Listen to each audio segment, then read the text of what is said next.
I call this the bonus morning coverage. I got a little longer to commute today. Listen, don't you find it really disturbing and interesting? I won't say disturbingly interesting, but it's really disturbingly disturbing that in the wake of the height of tension that I think that black people in America are feeling, that these basketball players are just going along and just playing like nothing is going on. Isn't that strange to you? The silence, like normally, like when we had the George Floyd riots and things like that, and I know George Floyd death and the death of a person should not be compared to an ideological argument. You know, at this point, nobody has died over it. But to be very honest with you, how I feel right now is I feel it pretty much the same way as I did when the entire social consciousness of the black community was ready to march everywhere. Like I feel the same way. I don't know if everybody else is. Maybe I'm just here in this isolated scenario myself, and I feel there's really a true lack of awareness to what's happening too, because I've spoken to other people and they haven't tapped into it. And again, I guess because, you know, the only thing that really rises us up is a police shooting. You know, we're not really risen up when we're told, you know, your history is invalid. That doesn't really move us, I suppose.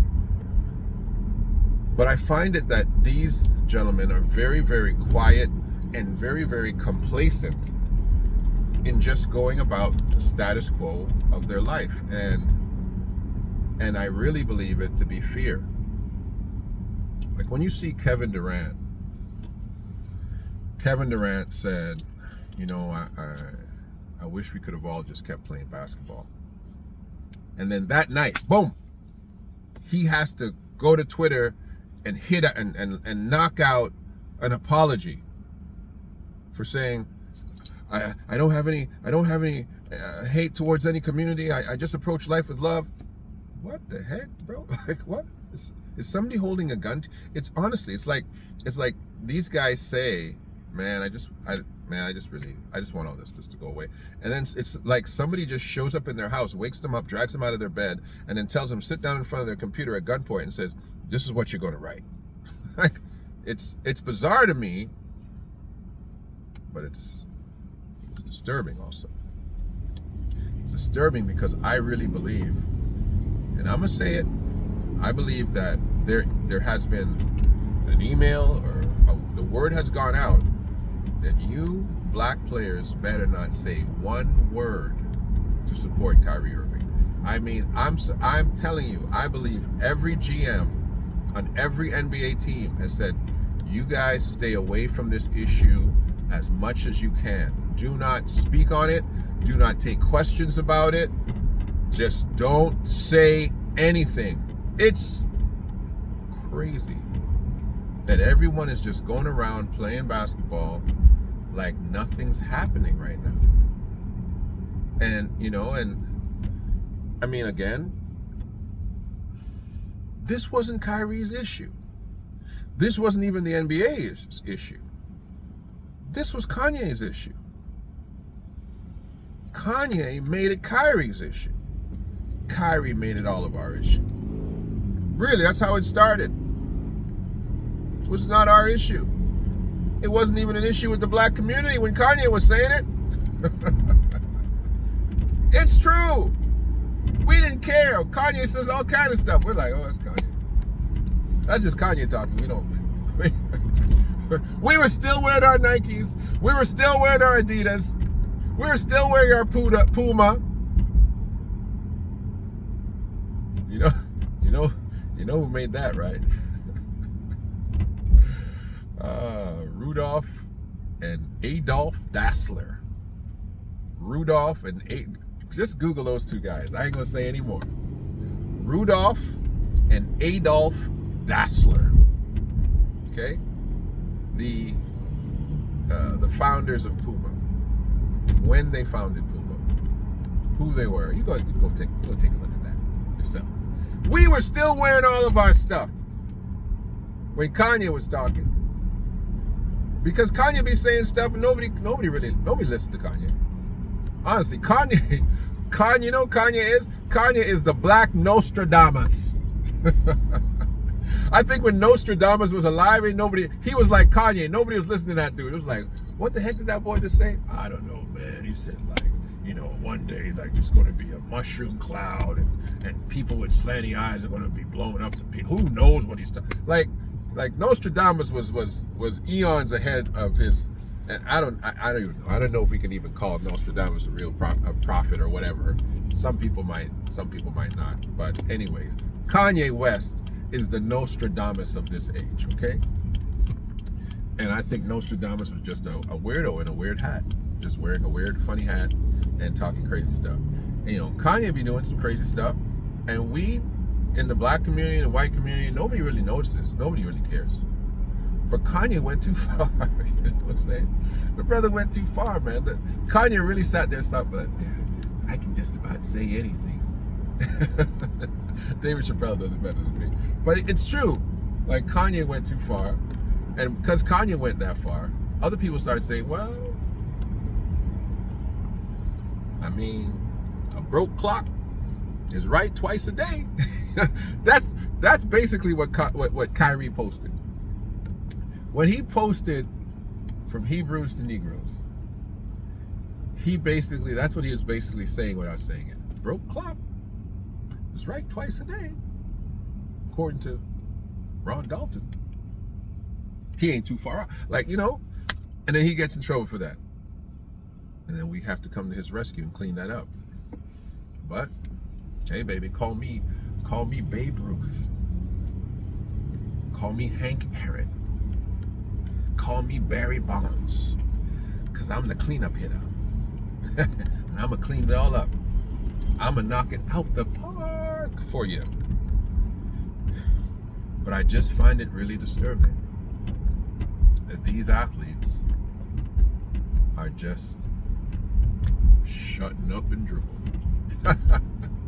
They were told to shut up and dribble before, but now those boys are shutting up and dribble. And I have another thing. The more and more I don't watch NBA basketball, is the least I care. Oh, it's saying a lot coming from me. I didn't give you a view of my chain this time. This is a bad boy too. It's one of my favorites. I got an outfit actually to match this. A kaftan. I even break out the kaftans for you. Oh man, do I have African print? There's nobody got African print like me. I'm telling you. Not in North America. I can wear a different African print every single solitary day. Every day. 365 days. I bought, when you go to Africa, when you go to Ghana, you go to West Africa, I'm gonna give you a hint, I'll give you a guess, just to give you a little side segue. Bring 2 suitcases, make sure one is empty. And if you want, I'm gonna give you my tailor, but if you don't have a tailor over there, you're fine, because you gotta go through a few sometimes to get a good one. Bring back as much material as you can. Just bring back cloth, right? Stretchy cotton, polished cotton. Stretchy cotton, especially polished cotton. Stretchy cotton, polished cotton. But if you can find a good tailor, and I got one, he's been begging me to make suits. Oh my gosh, eat him. Oh man, I got you, bro. I got you. Eat him. I got you, man. The hard part is the shipping it back, right? I got to figure that out. I know somebody can help me, but shipping it back, the cost and the drama, I don't know how to do that yet. I haven't figured that out because I send money to eat him. That money's in Africa, boy. I got to figure out if that money and that stuff will come back. But like I said, I don't see why these men are so silent. They're very silent. They're very, very silent. And I'm telling you, there's a lot of fear. A lot of fear. These guys are afraid of losing their whole bag, man. Listen, I got last thing, okay? Last thing. What's Kyrie Irving going to wear on his feet when he comes back? Have you guys thought about that? What is he going to wear? Is Kyrie going to wear Nikes when he comes back? We're talking about cancel Nike for Kyrie. Kyrie can't come back and wear Nikes. First of all, Nike. I know Nike's the official shoe of the NBA, but Kyrie cannot come back and put on a pair of Nikes. Cannot. What are you going to wear on your feet, Kyrie Irving? That, for me, That's the number one thing for me. I want to know what he's going to wear. That's the number one thing that I'm going to turn on a Brooklyn Nets game to watch when Kyrie Irving is reinstated or wherever he's reinstated at. I still believe he's going to Lakers. Number one thing I believe is, what is that man going to wear on his feet? That's the number one thing I'm interested to know. Because he can't wear Nikes, and it would be ridiculous. It would be ridiculous for him to put a pair of Nikes on. All his Kyrie 8 should be like, no, I'm not wearing these ever again. I'm not giving these guys another day of sunshine with me wearing these shoes.